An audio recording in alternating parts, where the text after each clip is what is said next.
for the invitation to be a speaker at the Economist Forum today and to speak about the future of money. My name is Dr. Ruja Ignatova. I hold a PhD in law. I have always been very interested in financial services and worked about 6 years with McKinsey in Eastern Europe, actually when the crisis hit us really, really bad. I was spending my time in Russia with Sberbank, and it was an interesting time. I want to speak today about, as I said, the future of money, the future of payments, and I am, how to say, a bit sad to listen to the speaker before me, who are having such a gloomy outlook, focusing on all the issues that the region faces, and showing us a future where we have to do a lot of catching up in Eastern Europe, a lot of work, a lot of tasks, a lot of issues. So I would like to take a bit of a different approach. I would like to show people that Eastern Europe can innovate, that Eastern Europe can bring growth, that we are not just a follower country catching up, but actually that we also can show the world that we can do a lot. Our company, which is very young, 1.5 years old, actually writes history currently with cryptocurrency. OneCoin currently reached a market capitalization of $1 billion 3 days ago, which makes me extremely proud. And we have a network of 650,000 users over 190 countries, and we come from Eastern Europe. We started actually in this country, we had the idea in this country, and we do not only describe the future of money, actually we take a very active approach of shaping the future of money. So, Southeastern Europe is a very good place to live, and I'm born here. I have been not raised here the whole time, but I feel home here. But however, even we cannot take an isolated approach and see ourselves as an own microcosmos. The world is getting smaller and smaller. We are living in a world with globalization. Technology is developing at a speed that makes me dizzy sometimes, seeing what happens around us. And all the innovative companies like Facebook, Google, Apple, all of them, unfortunately, are either not even coming from Europe, or like we are just a follower and just saving all our money in Eastern Europe, which is a lot of money for us to go and to buy the newest iPhone outside. So with globalization, the world becomes much smaller, much more transparent, and the needs of consumer and of companies actually change a lot. We have a lot more needs for cross-border transactions. Even as a simple customer, I have to do a lot of shopping, a lot of things outside my country. So of course, this is a need that we need and we have to address with a company. So what is the future of money? In my opinion, the future of money, or a big part of the future of money, will be outside the banking system as we know it today. Traditional businesses either will change or new entrants will come in the market. One of the most spectacular entrants that I've been following now for about 5 years is Bitcoin. Now, Bitcoin is a cryptocurrency, the first cryptocurrency, the biggest cryptocurrency currently. And these people who created Bitcoin, nobody officially knows who they are, have my fullest respect for the innovation, disruption, and value creation that they actually did to the financial market.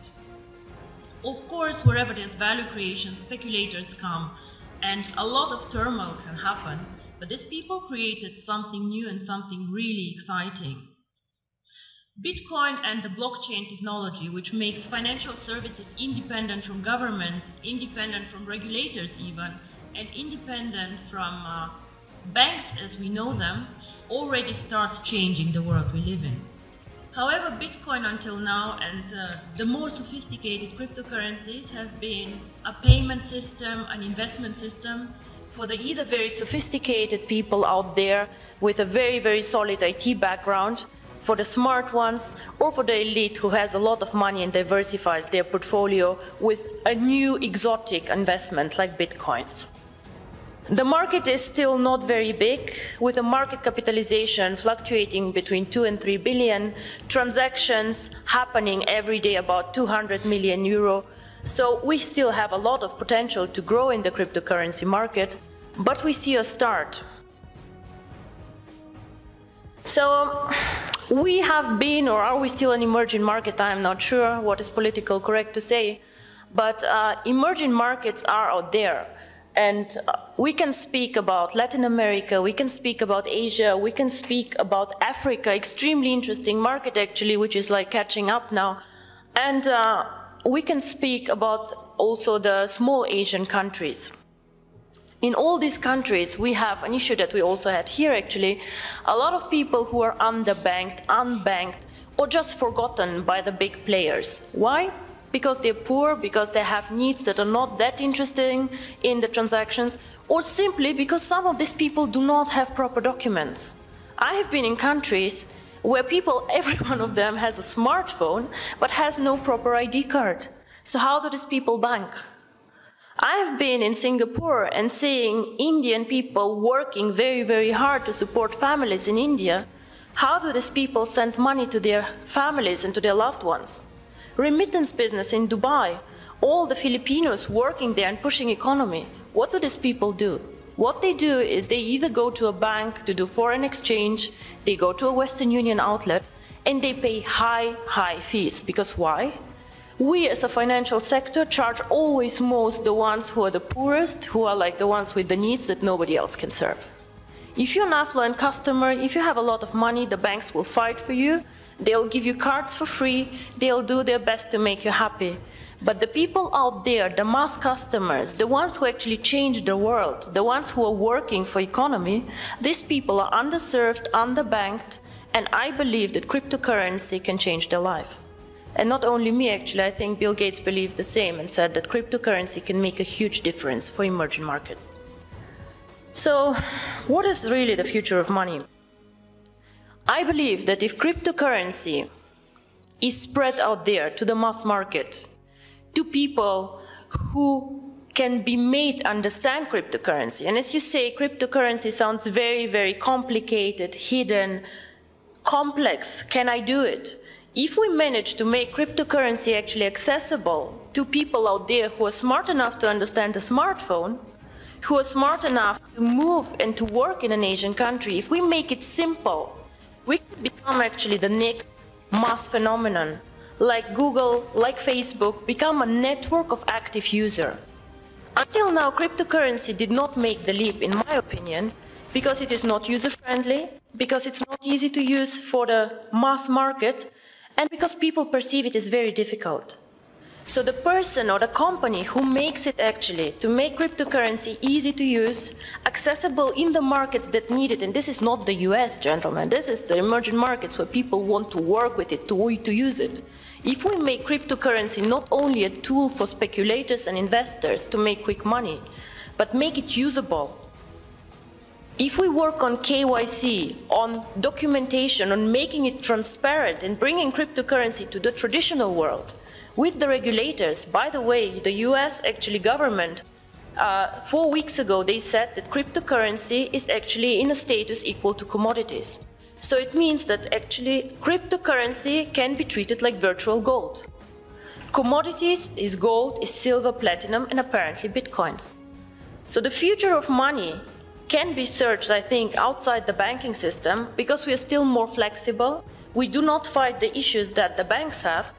And because we think that the next big thing is based on technology, on the internet, and on the network phenomenon that we see in all these big companies out there. I think if we manage to provide a consistent strategy, a case to use the currency, and an easy access, which is aligned with the regulators out there, transparent, safe, cryptocurrency can actually be one of the preferred methods of payment, and not only bank transfers, card transfers, and all the traditional ways that we deal money with. My future, or my vision actually, is the one card, making cryptocurrency one currency like the euro, like the dollars, that you just can go and spend with your card, which can be a Visa, MasterCard, China Union Pay, whatever. Make it a real currency that people just can go and spend out there. I have done my job whenever all of you can go with their card and just spend OneCoins for a dinner. This is when cryptocurrency actually became real for me. And I'm very, very curious how the next 2 to 3 years will work out for all of us. And I hope I'm right, that the future is with technology and with us. Thank you very much.